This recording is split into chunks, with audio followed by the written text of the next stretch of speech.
아담 스미스가 제가 보기에는 우리가 살고 있는 자유스러운 시민사회, 자유시민사회의 질서의 문제와 발전의 문제를 고민하고 그것에 대해서 거대한 하나의 학제적인 체계를 세운 사회철학자다. 저는 이렇게 이해하고 있습니다. 1751년부터 아담 스미스는 글라스고 대학에서 12년 동안 모럴 필로소피, 도덕 철학을 가르칩니다. 아담 스미스가. 아담 스미스가 가르치던 도덕 철학은 크게 네 부분으로 나눠져 있습니다. 아담 스미스가 쓴 책이 두 개가 있습니다. 참고로 1759년에 쓴 도덕 감정론이 있습니다.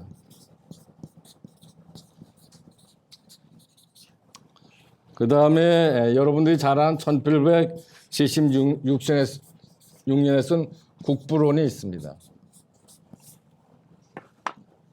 이 사람의 강의의 윤리학 부분을 정리한 것이 도덕 감정론이고 이분의 강의의 정치 경제학 부분을 정리한 것이 국부론입니다. 그런데 아주 다행히도 아담 스미스 후 한 100년쯤 지나가지고 1895년에 아담 스미스 강의를 듣던 학생 두 사람이 쓴 노트가 발견이 됐습니다. 그래서 아담 스미스가 직접 쓴 책은 아니지만 그 노트를 묶어서 나온 책이 Lectures on Jurisprudence, 법학 강의라는 책이 100년 후에 나옵니다. 그 학생들의 노트가 없었으면은 이 부분이 빠져가지고 아담 스미스 전체 체계가 어떻게 됐는지 이해하는데 굉장히 힘들었을 것입니다. 그러면 아담 스미스가 풀려고 했던 시대적 과제 고민은 뭐냐? 아담 스미스의 고민은 뭐냐? 그리고 그거는 아담 스미스만의 고민이 아니라 제가 볼 땐 그때 살았던 그 시대 지성인들이 공통으로 고민했던 거 아닌가 저는 그렇게 생각하는데 아담 스미스가 풀려고 했던 문제를 정확히 이해하려면 아담 스미스 이전으로 돌아가 봐야 됩니다. 그건 뭐냐? 중세로 올라가 봐야 됩니다. 여러분 중세라는 사회가 어떤 사회인가? 그때 신은 존재했지만 아마 요즘 우리가 얘기하는 개인은 존재하지 않을 때가 중세였습니다. 자, 그러다가 이제 근세로 들어옵니다. 그래서 인간이 해방되기 시작합니다. 종교개혁, 르네상스 통해서 인간이 해방이 됩니다. 개인이 해방이 됩니다. 근데 개인의 해방은 이성의 해방뿐만 아니라 감성의 해방, 욕망의 해방, 본능의 해방까지 갑니다. 그게 이제 소위 우리가 얘기하는 프리 소사이어티, 자유사회입니다. 자유. 그때 이제 많은 사람들이 고민은 이겁니다. 불완전한 사람들인데 이게 근본적으로 죄를 지은 불완전한 사람들 이 친구들한테 마음대로 할 수 있는 자유를 줄 때 그 사회가 과연 유지할 수 있고 질서를 유지하고 발전할 수 있느냐 하는 게 큰 고민이 될 수밖에 없습니다. 이 문제에 대해서 명쾌하게 답을 내려고 하는 고민들이 그때 많았고 그 과제를 풀려고 하는데 제가 보기에 가장 성공한 사람이 한 사람이 아담 스미스다 이렇게 볼 수 있습니다.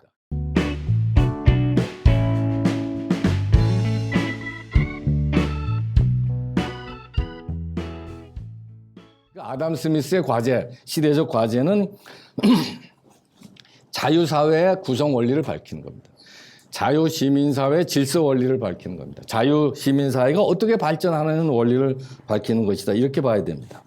자, 그런 걸 고민한 아담 스미스가 그 답으로서 도덕 철학 속에서 자기가 이 네 분야를 가르치는데 자연신학입니다. 첫째가 자연신학. 자연신학은 간단하게 말씀드리면 당시에 경험주의적인 전통이 많았던 영국에서 등장한 특유한 하나의 신학 이론인데 기본적으로 이걸 이신론이라고 합니다. 테이즘이라고도 하는데 이 만물의 제일 원리로서 신을 인정합니다. 그건 뭐냐? 이 세상은 신이 창조했다. 그러나 창조한 다음에 세상의 운영은 원리에 따라서 되는 것이다. 신이 도중에 자의적으로 개입하는 것은 아니다 하는 겁니다. 근데 이제 이때의 영국에서는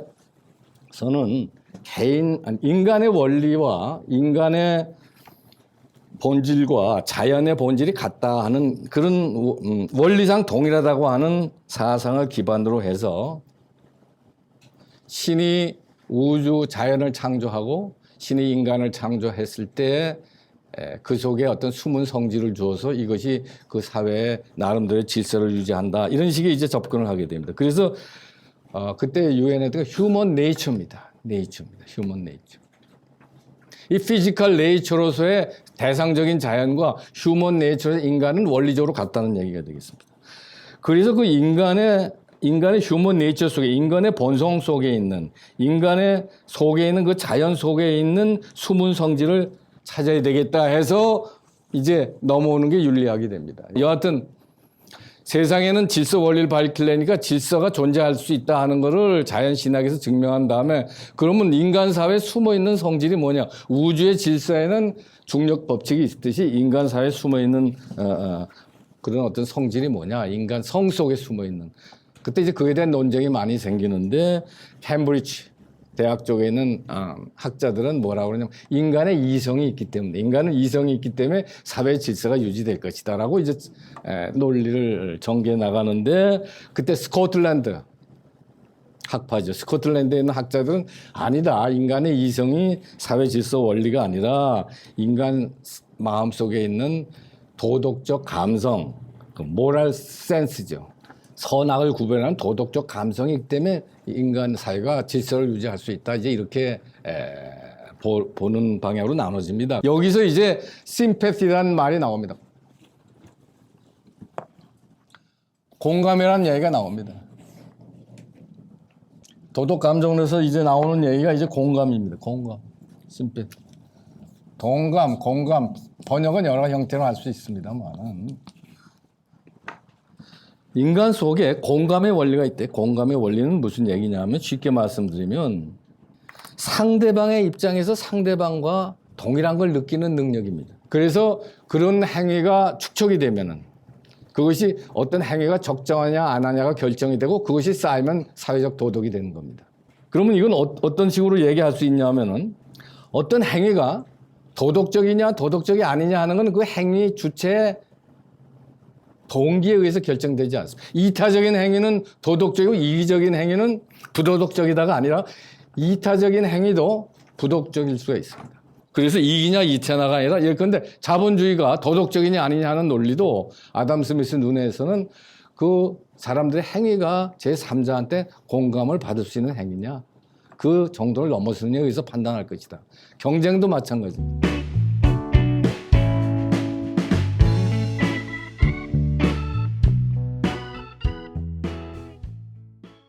전반적으로 정의의 덕이 많이 펼치리라고 낙관적인 견해를 갖고 있으면서도 아담 스미스는 다음과 같이 얘기합니다. 근데 정의라는 건 뭐냐면, 여기서 이 사람이 얘기하는 정의는 기본적으로 이론적으로 얘기하면은 이게 교환적 정의입니다. 그러니까 남한테, 또 쉽게 풀어 말씀드리면 남한테 부당한 해를 가하지 않는 것이 정의입니다.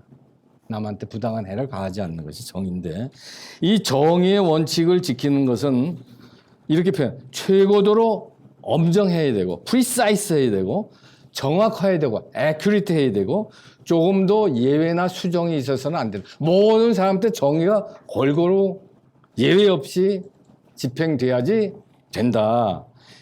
그래서 마치 정의의 원칙을 이분은 문법의 규칙과 같다, 이렇게 봅니다.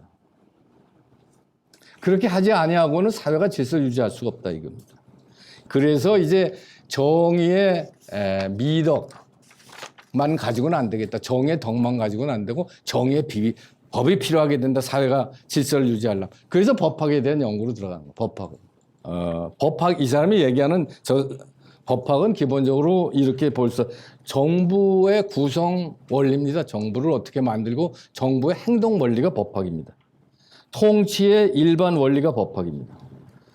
그래서 정부는 무엇을 해야 되고, 어떻게 해야 되고, 무엇은 하지 말아야 되고 하는 게 이분이 얘기하는 소위 입법학으로서의 법학입니다. 그래서 법학에서의 목적은, 정부가 첫째, 정의를 어떻게 실현할 것이냐. 두 번째, 국민들한테 물질적인 풍요를 어떻게 제공할 것이냐. 세 번째, 정부가 존재하려면, 활동하려면 정부의 수입을 어떻게 확보할 것이냐. 네 번째, 국방을 어떻게 지킬 것이냐. 이 네 가지가 정부가 해야 할 중요한 일이다. 그럼 어떻게 할 것이냐를 이제 다룬 것이 사실은 법학입니다. 자, 인간이 서로 이웃을 입장을 바꿔서 생각하는 인간의 능력이 있고, 그래서 그렇게 이기적이든 이타적이든 남의 공감을 받는 범위 내에서 자기 행동을 컨트롤하고, 자기 속에 있는 제3의 관찰자의 기준을 의식하면서 또 자기 행위를 결정하는 그런 공감의 원리가 있어서 사회가 생각보다 질서적일 수 있고, 두 번째, 그 사회의 법적인 정의가 확실하게 있어서 부당한 침해를 남으로부터 받지 않게 되면 그 사회는 이제 질서가 되느냐 하는 거죠. 그것만 가지고 안 되겠다 하는 게 아담 스미스가 보는 겁니다. 그러니까 시민사회가, 이 자유사회가 질서를 가지려면은 법적 정의 다음에 반드시 뭐냐? 그 나라의 산업이 발전해야 된다. 국부가 발전해야 된다. 이렇게 이제 나가는 겁니다. 그래서 국부는 언제 발전할 것이고 어떻게 하면 국부를 발전시킬 것이냐가 사실은 이제 거기까지 증명이 나야지 이제 자유사회, 시민사회의 질서 원리가 밝혀지는 겁니다. 그래서 이쪽으로 넘어가게 된다. 이렇게 말씀드릴 수가 있겠습니다. 결국 재화를 풍부하게 하고 싸게 하고, 재화를 풍부하게 하고 싸게 하는 게 이제 국부의 증대인데, 그러면서 자립적인 시민이 많이 나오고 정직하고 근면한 인간들이 많이 나오고 이럴 때 이제 자유사회의 질서가 또 발전이 담보되는 것이다. 그래서 이제 우리가 상공업 발전의 문제로 들어가고 국부 증가의 문제로 들어가는 건데, 국부라는 건 뭐냐? 노동 생산물입니다. 노동 생산물이 매년 작년보다 금년보다 내년이 더 많아지는 것이 국부의 증대인데, 그거는 원인이 어디에 있느냐? 두 가지에 있대, 두 가지. 하나는 노동 생산성이 있습니다. 과거보다 노동의 숙련, 기교, 노동할 때 이거 노동자들의 지적인 능력, 이게 자꾸 높아지면 노동 생산성이 높아진다. 그게 큰 부의 증대 원리고, 두 번째는 그 사회에서 생산적인 노동자와 비생산적인 노동자가 있을 때 생산적인 노동자의 비중이 점점 많아지면 그 사회 국부가 증대해야 된다. 이렇게 이제 보고 있습니다. 노동 생산성이 증가의 원리로 나오는 게 분업의 이론입니다. 그러면 왜 이렇게 분업을 하고 교환을 하느냐? 이건 그 원인은 어디 있느냐? 부를 극대화하기 위한 것은 결과지, 사실은 원인은 아담 스미스 인간 속에 있는 교환 성향, 남하고 교환하고 싶어하는 인간, 그런 성향이 인간한테 있다는 게 동물한테는 없다는 거예요. 그런데 중요한 건 그럼 분업과 협업은 무엇에 의해서 결정되느냐 하는 겁니다. 시장이 결정합니다. 시장의 크기가 결정합니다. 시장이 작으면은 분업할 수가 없어요. 분업의 정도가 깊어질 수가 없고, 시장이 커야만, 수요가 커야만 대량 생산이 필요할 때 더 많은 분업을 할 수 있다. 아주 간단한 원리입니다, 사실은. 이게 간단하지만 이게 우리가 경제학의 아주 기본 원리입니다. 그래서 세계화를 지금 타고 가야 됩니다. 세계화는 많은 문제가 있습니다. 많은 세계화를 타지 못하면은 발전은 포기하는 게 됩니다. 그리고 이것과 관련해서 하나만 꼭 말씀드리면은 아담 스미스를 흔히 자유방임론자라고 그럽니다. 교과서에서. 자유방임론자란 무엇입니까? 정부가 나서지 말고 모든 걸 시장에 맡긴 다음에는 시장 질서가 알아서 문제를 풀도록 하자. 그럼 보이지 않는 손이 모든 문제를 풀 것이 아니겠느냐 하는 걸 자유방임론이라고 그러는데, 아담 스미스는 자유방임론자가 아닙니다. 이게 그냥 교과서에서 쉽게 얘기하는데, 아담 스미스가 가장 독점을 반대한 주장을 많이 하고 있습니다. 아담 스미스는 정부의 무원칙적인 개입, 물 반대한 거지, 시장의 경쟁성과 공정성을 담보하기 위한 정부의 개입은 대단히 필요하다고 봤다. 이렇게 말씀드릴 수 있겠습니다.